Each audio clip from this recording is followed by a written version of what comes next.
मेरे प्रिय शिष्यों, स्वागत है आप सबका हमारे यूट्यूब चैनल पे।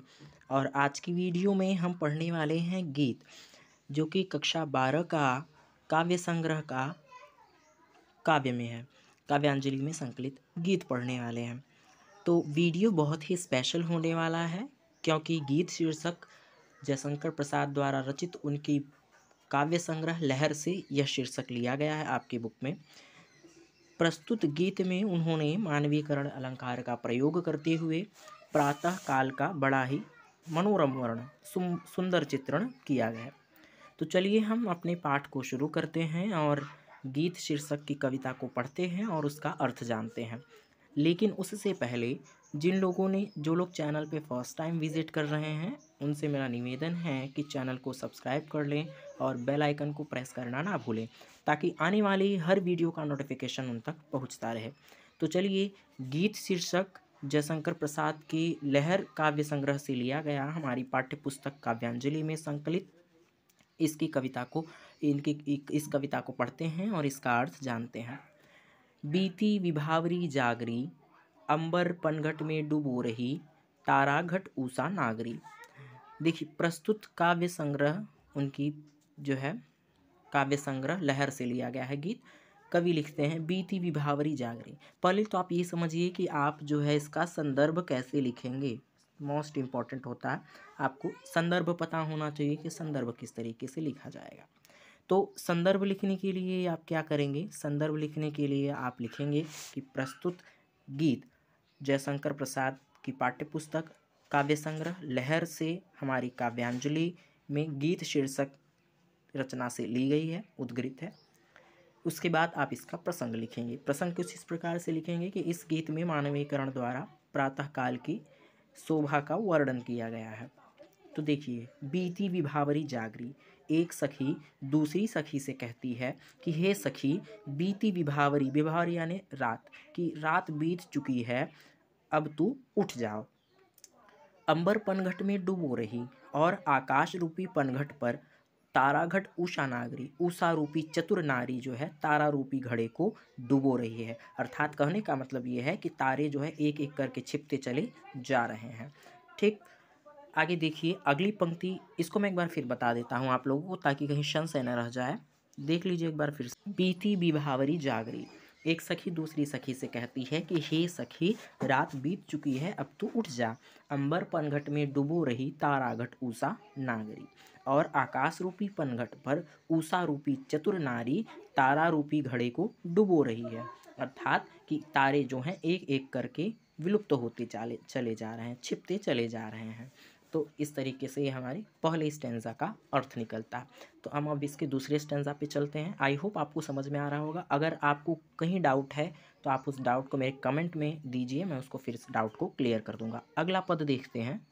अगले पद में कहते हैं कि खग कुल कुल सा बोल रहा, किसलय का अंचल डोल रहा, लो यह लतिका भी भर लाई, मधु मुकुल नवल रस गागरी। कवि कहते हैं कि जब अब घड़े में पानी भरते समय देखिए एक प्रकार की ध्वनि होती है गुड़गुड़ की। तो कवि कहते हैं कि खग कुल कुल सा बोल रहा, जो पक्षियों का समूह है वह जो है कुल कुल की ध्वनि कर रहा है। यानी जो घड़े से भरते समय ध्वनि उत्पन्न होती है वो पक्षियों के कलरव के रूप में सुनाई दे रही है। और कहते हैं किसलय का अंचल डोल रहा, अर्थात घड़ा भर जाता है तो जो है उसी प्रकार से कहा है कि जो लता लगी है ये खिलकर जो है पुष्प रूपी मकरंद रस के सागर से भर गई है और भरी हुई दिखाई दे रही है। ठीक, कहते हैं लो यह लतिका भी भर लाए, मधु मुकुल नवल रस गागरी, अर्थात जिस प्रकार से घड़ा जो है जल से भर जाता है, उसी प्रकार से जो यह लतिका है वह मकरंद रूपी रस से जो है भर गई है। अर्थात लता पर लगी कलियां खिलकर पुष्प बन गई हैं और उसमें जो है मकरंद जो है पूरी तरीके से भर गया है। ये इस पंक्ति का अर्थ है। एक बार मैं फिर इसका अर्थ आपको बताते हुए चलता हूँ। कवि कहते हैं, लिखते हैं कि खग कुल कुल सा बोल रहा, किसलय का अंचल डोल रहा, लो यह लतिका भी भर लाई, मधु मुकुल नवल रस गागरी, अर्थात कि जिस प्रकार से घड़े को पानी से भर दिया जाता है, उसी प्रकार से जो लतिकाएं हैं, पुष्प हैं, वह खिल गए हैं और उन पुष्पों में जो है मकरंद रूपी रस भर गया है। पूरी तरीके से मकरंद का रस परिपूर्ण रूप से भर गया है। अगला पंक्ति देखते हैं। अगला स्टैंजा कहता है अधरों में राग अमंद पिए, अलकों में मलयज बंद किए, तू अब तक सोई है आली, आँखों में भरे बिहागरी। कवि जयशंकर प्रसाद जी छायावादी युग के प्रमुख कवि रहे, छायावादी युग के प्रवर्तक भी रहे। बड़ी ही सुंदर जो है मानवीकरण अलंकार से परिपूर्ण यह कविता कहती है कि अधरों में राग अमंद लिए, अधर कहते हैं होठों को, ठीक। अमंद यानी जो कभी मंद न पड़ता हो। सखी कह रही है दूसरी सखी से कि हे सखी, तू प्रेम की कभी मंद न पड़ने वाली मदिरा पिए हुए है, और तेरे होठों पर गहरी लालिमा जो है मंडित है, और अलकों में मलयज बंद किए। कहती है सखी दूसरी सखी से कि तेरे केश पास में चंदन की औंधी हल्की एवं मधुर सुगंध बसी हुई है। अलकों में मलयज, अलक कहते हैं बालों को, कि बालों में तुम्हारे मलयज है यानी सुगंध है, यानी जो है चंदन की सौंधी सुगंध है। अधरों में क्या है, अमंद, कभी समाप्त न होने वाला जो है ऐसी मदिरा पी रखी है जो कभी नहीं, जिसकी लालिमा कभी समाप्त नहीं होती। और बालों में क्या है, सुगंध लिए हुए है। तू अब तक सोई है आली। कवि कहती है कि हे सखी, कहती है कि तेरी आंखों में अभी विहाग की खुमारी है, अर्थात विहाग यानी राग गाने वाले व्यक्ति की आंखों में अंतिम रात्रि के प्रहर में जो है बैठने से नींद पूरी न होने के कारण खुमारी भरी रहती है। तो उसी प्रकार से सखी दूसरी सखी से कहती है कि हे सखी, अभी तक तुम्हारी आंखों में विहाग भरा हुआ है, विरह भरा हुआ है, और विरह से परिपूर्ण तुम्हारी यह आंखें अभी तक सोई हुई हैं।